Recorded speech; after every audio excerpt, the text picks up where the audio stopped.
Hello everyone, আমি পূর্ণিমা। আরেকটি নতুন ব্লগে আপনাদের সবাইকে ওয়েলকাম। তো আমার এতদিন খুব শরীরটা খারাপ ছিল, তার জন্য ঠিকঠাক করে ব্লগ দিতে পারিনি। এখন অনেক সুস্থ আছি। তো চলো আজ থেকে আবার স্টার্ট করব। তো আজ সকালটাও খুব ভালো লাগছিল, মাও এসেছিল। মা অনেক দিন ধরেই আমার বাড়িতে আছে আমার শরীর খারাপের জন্য। তো মা সকালে চায়ের নেশা, এখন তো আমি চা খাই না। তো সকালবেলা একটু ফ্লেভার টি বানিয়ে নিলাম। চাটা খাওয়ার পরে আরও টুকটুক করে সব কাজ সারবো।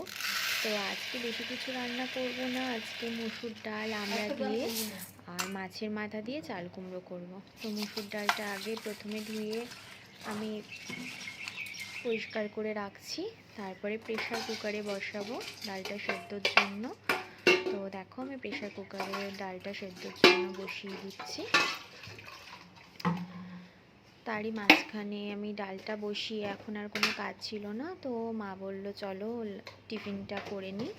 তো টিফিনে আজকে রুটি হয়নি, তো আজকে টিফিনে আম ছিল ঘরে, আম আর মুড়ি দিয়েই টিফিন ব্রেকফাস্ট হয়েছে আজকে।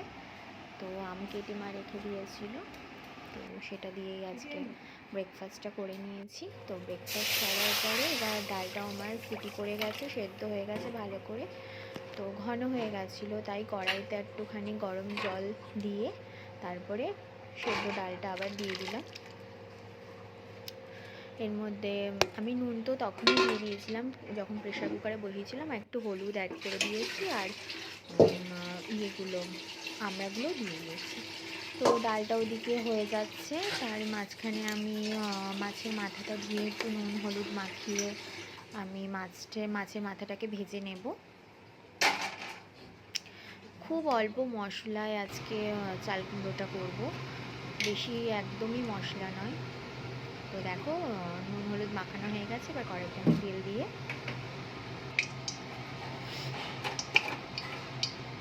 মাছের মাথাটাকে আমি ভেজে নিচ্ছি।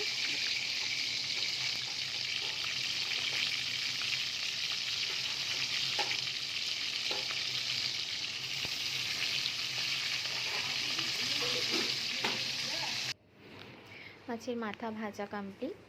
এবার আমি যা যা আর কি মশলা দেবো সেটা হলো 1 চামচ আমি জিরের গুঁড়ো নিয়েছি, 1 চামচ ধনের গুঁড়ো, 1 চামচ হলুদ গুঁড়ো, একটু সামান্য নুন, চিনি, একটু সামান্য লঙ্কার গুঁড়ো দিয়েছি একটু ঝালের জন্য। এটাকে একটু জল দিয়ে ভিজিয়ে রাখবো যাতে মশলাটা একটু ফুলে যায়, ফুলে উঠলে কি মশলাটার টেস্টটা ভালো বেরোয় আর কি। তো আর সঙ্গে আমি একটু আদা রসুন মানে একদম সামান্য, একেবারে সামান্য চা চামচের আদা রসুন দিয়েছিলাম। এই আদা রসুনটা ওর সাথে আমি গুলিয়ে পেস্টে রেখে দিয়েছিলাম। তো দেখো জিরে ফোড়ন দিয়ে দিয়েছি, কড়াইতে যা তেল ছিল ওই তেলেই করেছি। জিরে ফোড়ন দিয়ে এবার আমি মশলাটা দিয়ে দেবো। মশলাটা দিয়ে একটু তেল ছেড়ে দিলে মশলাটা আমি চাল কুমড়োটা দিয়ে দেবো তেলের মধ্যে। দেখো মশলা ভালো করে কষা হয়ে গেছে, তেলটাও বেরিয়ে গেছে, এবার আমি চাল কুমড়োটা দিয়ে দেবো। মা এত মিহি করে চাল কুমড়ো কেটেছে, তা আমার দ্বারা সম্ভব হতো না। মাছের মাথাটা ওই চাল কুমড়োটা মেশানো হয়ে গেছে মশলার সাথে, এবার ভাজা মাথাটাও আমি দিয়ে দেবো আর সঙ্গে সামান্য একটুখানি জল দিয়ে আমি ঢাকা দিয়ে রেখে দেবো।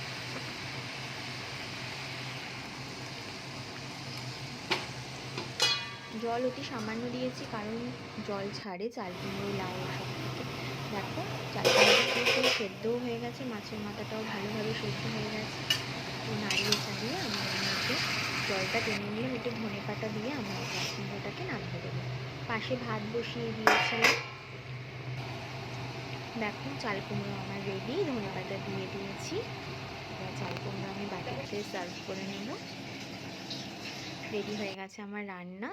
আজকে এই রান্নাই ছিল আর ব্লগও এইটুকুই ছিল। তো যদি তোমাদের ভালো লেগে থাকে তো প্লিজ লাইক করবে, কমেন্ট করবে, শেয়ার করবে অ্যান্ড সাবস্ক্রাইব করতে ভুলো না। কালকে আবার নতুন ব্লগ নিয়ে আসছি। আজকের জন্য টাটা।